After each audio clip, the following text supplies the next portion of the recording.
sia-sia, pulih dari semua problema, hidup dalam jalan kebenaran-Mu,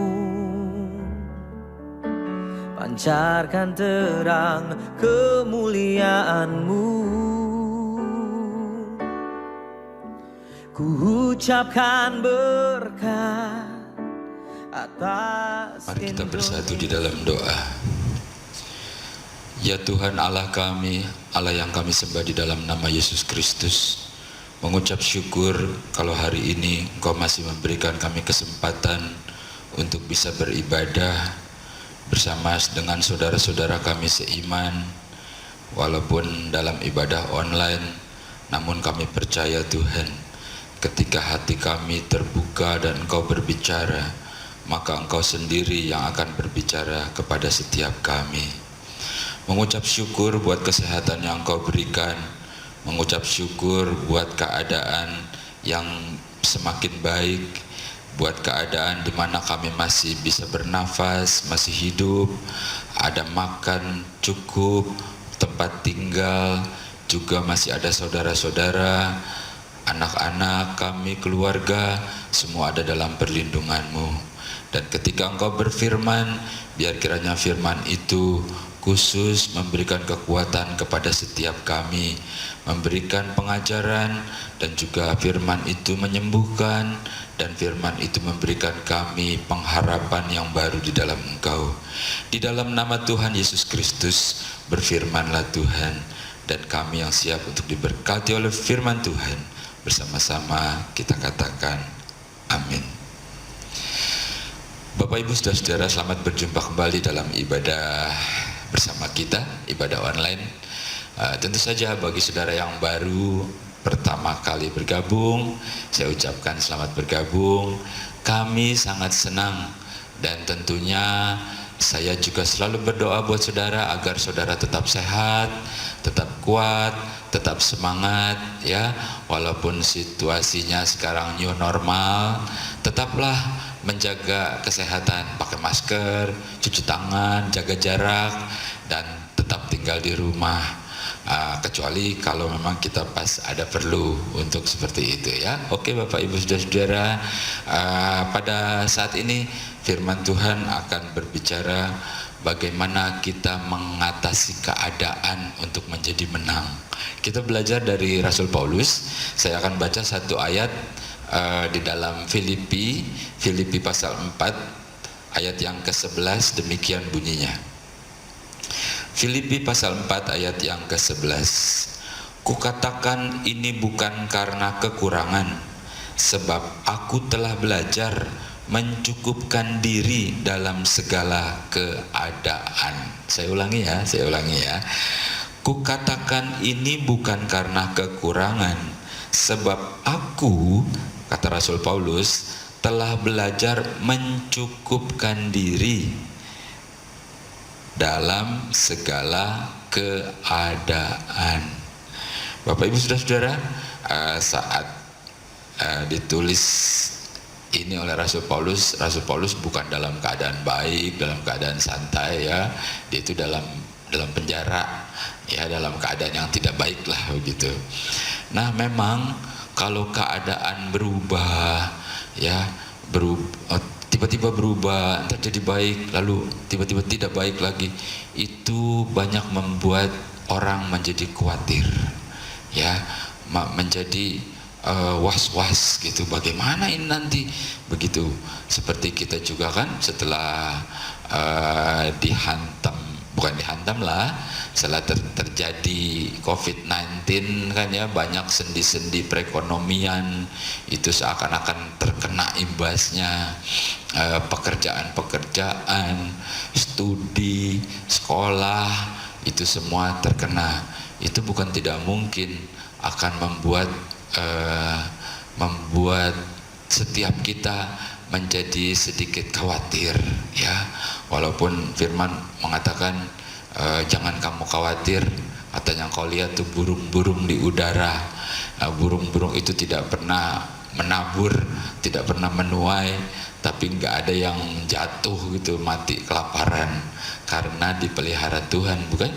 Apalagi kita, ya, umatnya, kesayangannya, kita bisa bekerja, bercocok tanam, kita bisa melakukan apapun, diberikan kesehatan, diberikan kekuatan, apalagi kita, pasti Tuhan pelihara, seperti itu. Nah, Rasul Paulus berkata, bukan karena kekurangan, dan juga dikatakan belajar mencukupi diri.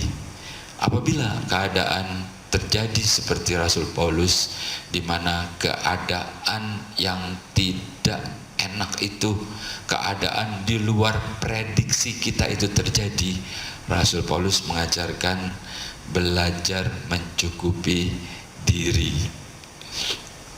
Nah, Bapak Ibu Saudara, dalam keadaan yang orang bisa menjadi khawatir, ya, itu seringkali orang jadi merasa nggak puas. Dia harus cari sebanyak-banyaknya untuk saving gitu ya. Kalau perlu itu dengan berbagai cara. Ya, maaf kata, kadang-kadang dengan hal-hal menghalalkan segala cara. Saya percaya kita tidak termasuk yang begitu, bukan? Nah, dalam hal seperti itulah lalu orang mulai merasa individu, dia dengan dia, lalu menjadi hubungan menjadi jauh dan renggang. Itu memang cara-caranya si iblis untuk kita menjadi jauh. Kalau sudah menjadi jauh dengan sesama, pasti lama-lama akan menjauh dengan Allah kita, yang sebenarnya dia adalah sumber kesehatan kita, sumber berkat kita, sumber sukacita kita. Itu kita menjadi jauh.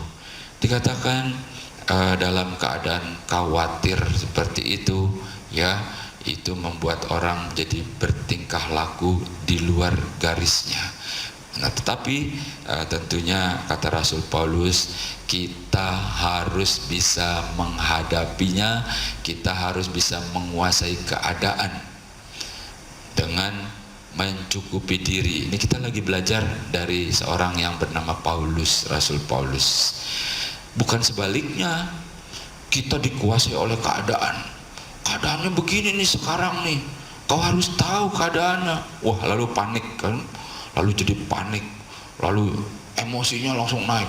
Wah, tekanan darahnya naik, jadi stres, makan melulu, waduh, jadi gulanya naik. Wah, akhirnya jadi gak karu-karuan. Rasul Paulus ajarkan kita harus menguasai keadaan. Rasul Paulus sederhana banget ngajarinnya, mencukupi diri, menguasai keadaan. Artinya begini, ya, kita tahu waktu lagi kekurangan, ataupun kita tahu waktu lagi berkelebihan, gitu ya. Kita jangan sampai waktu kekurangan sampai sebegitu menderitanya, waktu berkelebihan sampai lupa daratan, begitu. Nah, Rasul Paulus mengajarkan kita harus bisa menguasai. Jadi kita menguasai keadaan, jangan sampai keadaan menguasai kita. Jadi kita kuasai keadaan, kita jadi tenang. Kata Tuhan Yesus, jadilah tenang supaya engkau dapat berdoa. Nah, dalam keadaan apalagi, misalnya dalam keadaan usia juga bisa terjadi, ya, yang mulai retired. Wah, bingung kan, bagaimana ini keluargaku, bagaimana masa depan. Wah, itu sudah mulai khawatir juga.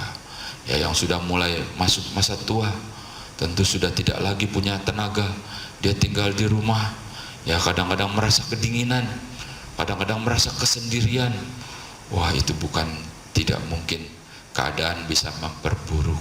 Sekali lagi Rasul Paulus katakan, supaya engkau menjadi menang dalam keadaan itu, engkau harus bisa menguasai diri, menguasai keadaan.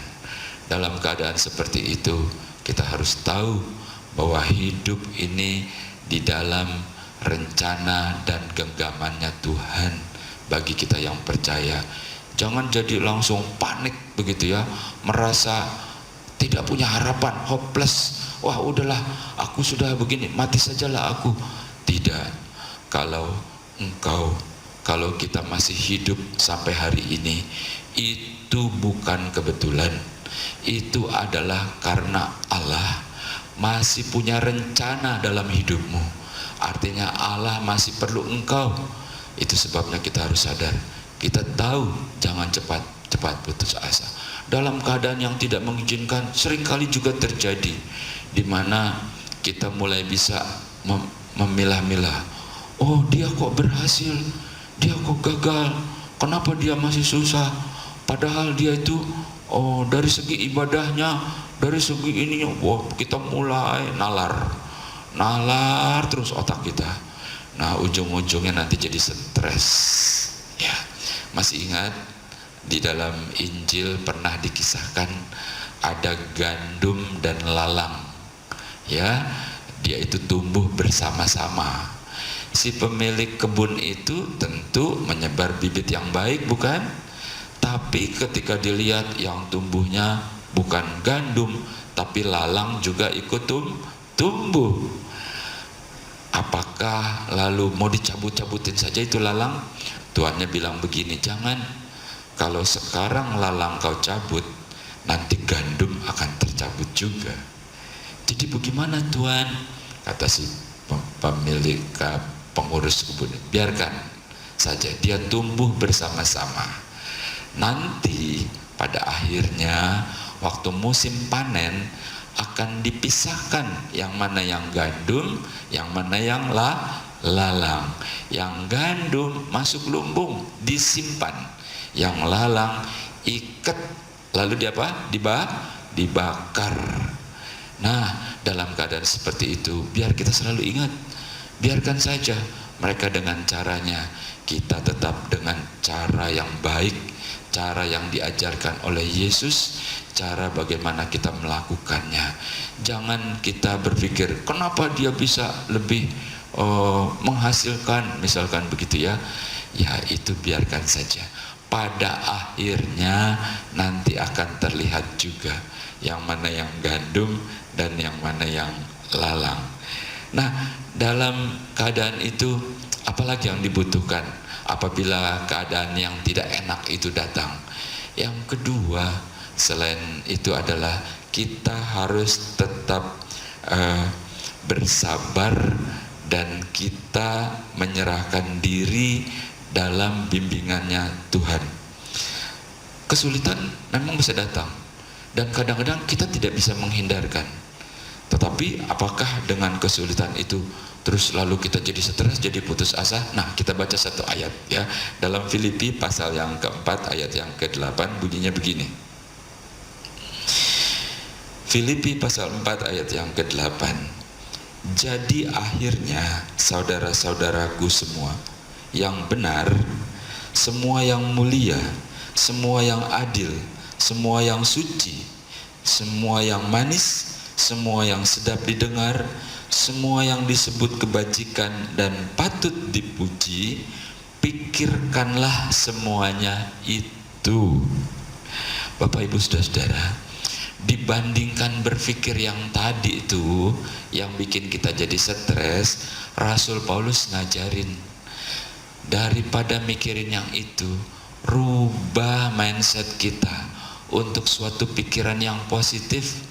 Pikirkan yang baik, pikirkan yang manis, pikirkan yang sedap didengar, renungkan bagaimana Allah dulu sudah menolong kita, renungkan bagaimana Allah dulu memberkati, renungkan bagaimana Allah itu sudah menyembuhkan kita, renungkan bagaimana kita berbuat kebajikan dalam keadaan yang sulit pun kita masih bisa memberkati dengan apapun yang kita buat.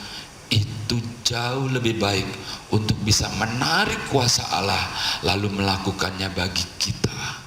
Kalau kita ada dalam rencana Allah, kalau kita ada dalam pelayanan, dalam pekerjaannya, itu bukan berarti Allah kekurangan orang, itu bukan berarti Allah itu lalu engkau itu hebat.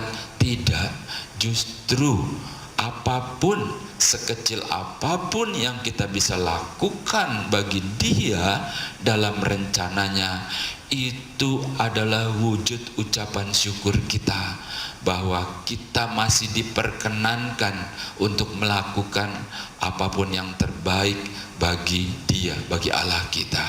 Jadi jangan sekali-kali terus kita merasa tinggi hati gitu, karena aku bisa nih, karena aku pandai. Oh tidak, itu adalah wujud ucapan syukur kita. Dan perhatikan baik-baik, kalau kita ada dalam rencana Allah, kalau kita ada dalam satu pelayanan sekecil apapun itu, bukankah itu menjadi alasan bagi Allah, menjadi alasan bagi Tuhan untuk mendengar doa kita? Biar itu bisa menjadi alasan bagi Allah untuk menyembuhkan penyakit kita. Kau ingat si kusta itu? Dia ikuti perintah yang diperintahkan oleh Yesus, walaupun saat itu belum sembuh, tapi pada saatnya dia menjadi sembuh. Bukankah juga menjadi alasan bagi kita agar Allah mengabulkan apa yang menjadi doa permohonan kita yang mungkin selama ini belum terrealisasi? Bukan Allah lupa, bukan Allah nggak mampu, mungkin Dia sedang menunggu, mempersiapkan sampai kita betul-betul siap. Apa artinya kalau Allah berkati kita berlimpah-limpah, lalu kita lupa diri, sudah tidak lagi kita ingat sama yang memberi, kita cuma ingat sama berkat-berkatnya, lalu akhirnya kita binasa? Nah, kira-kira seperti itu. Ingat baik-baik, kita bukan cuma mempercayai Allah itu sanggup, bukan cuma mempercayai bahwa Allah itu bisa, tapi kita juga harus berusaha agar Allah percaya sama kita. Kapan? Sekarang saatnya. Kapan? Sekarang. Apakah mau tunggu nanti saja? Kalau engkau sudah nggak bisa jalan, kalau engkau udah di kursi roda, ya, kalau ngomong aja udah susah gitu ya, udah ngiler aja keluar terus gitu ya, aku mau melayani Tuhan. Wah, jangan berikan sisa, berikan yang terbaik. Jadilah berhasil. Allah mau pakai engkau orang yang berhasil. Dikatakan oleh Rasul Paulus, engkau jangan dikuasai oleh keadaan, tapi engkau kuasai keadaan. Jadilah tenang, tetaplah berdoa. Pikiran juga jangan negatif. Dikatakan, pikirkan yang positif. Pikirkan bagaimana Allah bekerja, pikirkan bagaimana pertolongan. Ingatkan kembali, karena Allah masih akan terus menjagai kita, akan terus menolong kita, supaya Dia bekerja bagi kita. Sebagai ayat yang terakhir, saya akan ajak kita baca di dalam Filipi pasal yang keempat, ayat yang ke-13. Demikian bunyinya. Filipi pasal 4 ayat yang ke-13. Segala perkara dapat kutanggung di dalam Dia yang memberi kekuatan kepadaku. Dia huruf besar, ya, artinya Allah di dalam nama Yesus Kristus. Dia yang memberi kekuatan. Pada akhirnya si Rasul Paulus bilang, aku bisa melakukan itu semua karena Dia memberikan aku kekuatan. Bukankah hari ini Paulus juga berkata-kata kepada kita semua, bukan? Kita yang mungkin terkadang dalam keadaan di mana keadaannya tidak menyenangkan, Rasul Paulus bilang, ikuti teladanku. Kita belajar dari dia supaya kita bisa mengatasi keadaan, supaya kita jadi kuat. Dan kekuatan itu ternyata Allah yang memberi kekuatan supaya kita tetap kuat dalam keadaan apapun. Bukan cuma diberkati, tetap bisa menjadi berkat. Tetaplah dalam iman, tetaplah dalam pelayanan, karena Tuhan membutuhkan engkau sebagai teladannya, agar dunia bisa melihat Kristus dalam hidupmu. Ya, dulu Dia pernah datang, ya, banyak mereka tidak sempat ketemu, Dia tetap bisa melihat dalam kehidupan kita. Tuhan Yesus memberkati. Mari kita bersatu di dalam doa. Mengucap syukur kepadamu Tuhan buat hari ini, bahwa Engkau melalui Rasul Paulus mengajarkan banyak hal supaya kami tetap kuat, kami tetap berpegang teguh pada rencana-Mu dan berjalan pada jalan yang baik yang Kau ajarkan. Ya Tuhan, biar kiranya semuanya ini menjadi kekuatan, dan kami percaya Engkau masih terus melakukannya. Engkau terus membimbing kehidupan kami. Engkau terus menjagai kami dan keluarga kami. Dalam keadaan apapun Tuhan, kami terus melihat kebaikan-kebaikan yang Engkau berikan kepada kami. Sebab kalau kami masih ada sampai hari ini, bukan karena kami pandai menjaga diri, tetapi karena Engkau masih punya banyak rencana indah dalam setiap kehidupan kami. Di dalam nama Tuhan Yesus Kristus, Engkau turunkan berkat-Mu kepada setiap kami yang saat ini bersama-sama mengikuti ibadah online ini Tuhan. Pribadi lepas pribadi, keluarga lepas keluarga, biar kiranya Engkau jangkau, Engkau memberkati secara khusus apa yang menjadi kebutuhan, apa yang menjadi kekhawatiran, apa yang menjadi seakan-akan keberatan-keberatan mereka. Engkau yang angkat semua tanggungan dan kuk itu dengan cara-Mu, dengan berkat-Mu, dengan mujizat-Mu, dengan pertolongan-Mu, dengan kesembuhan-Mu. Tuhan, Kau buka jalan supaya ada kesaksian-kesaksian yang hidup, yang bisa menguatkan saudara-saudaranya, yang bisa memberikan kekuatan kepada teman-temannya dan karibnya, bahwa Allah yang kami sembah di dalam nama Yesus Kristus adalah Allah yang senantiasa mau bersama-sama dengan setiap umatnya, yang bisa merasakan rasanya kasih, yang bisa merasakan rasanya sedih, yang bisa merasakan rasanya ditinggalkan, yang bisa merasakan rasanya kecewa, tetapi Engkau membalut, Engkau memberikan kekuatan, Engkau memberikan penghiburan, Engkau memberikan semangat, dan bersama dengan Engkau kami akan terus kuat. Memberkati usaha mata pencarian setiap umat-Mu, apapun yang mereka kerjakan Tuhan, Kau berkati. Mereka yang berdagang berkati Tuhan, mereka yang bekerja berkati. Berdoa untuk anak-anak kami, mereka yang masih kuliah, mereka yang masih sekolah, Tuhan Kau tolong berikan hikmat dan akal budi. Berkati orang tuanya Tuhan, untuk mencukupi biaya-biaya sekolah dan pendidikan mereka. Yang sudah tidak bekerja sekalipun Tuhan, Engkau cukupi dengan cara-Mu yang ajaib. Berkati anak-anaknya, mantu-mantu dan cucu-cucunya semua. Jadikan mereka kawanan domba yang dikasihi oleh Engkau. Engkau memelihara kami selama kami di dalam dunia ini.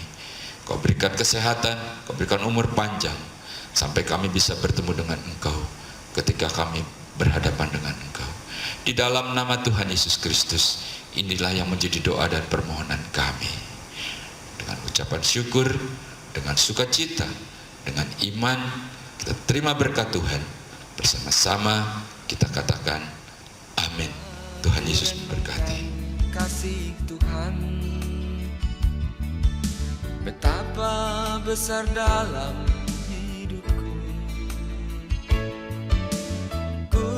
terharu membayangkan pengorbanannya, semuanya demi keselamatanku. Dipelihara dalam kasih-Nya, Dia perhatikan kehidupanku.